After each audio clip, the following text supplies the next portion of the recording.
किसानों से MSP rate पर मक्का खरीदने का प्रस्ताव भारत सरकार की एक लॉन्ग टर्म रणनीति का हिस्सा है। राज्यसभा में पेट्रोलियम राज्य मंत्री रामेश्वर तेली ने जानकारी दी कि भारत सरकार ने 2025-2026 तक पेट्रोल में एथेनॉल की ब्लेंडिंग 20% तक करने का लक्ष्य तय किया है। 2025-2026 तक पेट्रोल में 20% एथेनॉल की ब्लेंडिंग के लिए लगभग 1016 करोड़ लीटर एथेनॉल की जरूरत होगी।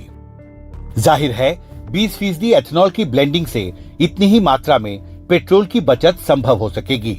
एक सफल E20 प्रोग्राम से कच्चे तेल के आयात पर निर्भरता कम होगी। देश को प्रति वर्ष लगभग 33,000 करोड़ रुपए से ऊपर की बचत होने का अनुमान है। आपको लगता है कि 2025-26 तक भारत ने जो अपने टारगेट तय किए हैं 20% एथेनॉल ब्लेंडिंग की पेट्रोल से, वो भारत अचीव कर पाएगा जिस स्पीड से हमारे? You can achieve anything if you spend enough money. Bio ethanol करने का फायदा ये है कि इससे जो हम कार्बन डाइऑक्साइड एमिट करते हैं वो कम होता है, क्योंकि this is carbon dioxide absorbed from the atmosphere. By growing we are putting it back, so there is no net emissions of carbon dioxide का net emission नहीं होता है बायो, जब हम बायोफ्यूल और बायो एथेनॉल करते हैं। लेकिन और दूसरा ऑफ कोर्स एक इसका फायदा है कि हमको इतना पेट्रोल क्रूड ऑयल इतना कम इंपोर्ट करना पड़ेगा, तो ये तो दो फायदा क्लियर है।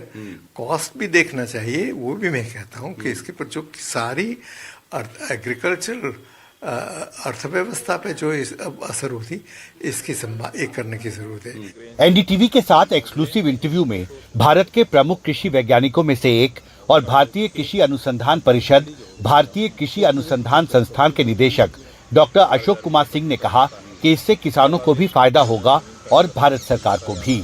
प्रधानमंत्री जी ने वर्ष 2025 तक बायो इथेनॉल का लक्ष्य रखा है कि पेट्रोल के अंदर करीब 20% बायो इथेनॉल की ब्लेंडिंग की जाएगी, और इस लक्ष्य को प्राप्त करने के लिए हमें 1700 crore litre petrol bio ethanol की आवश्यकता होगी।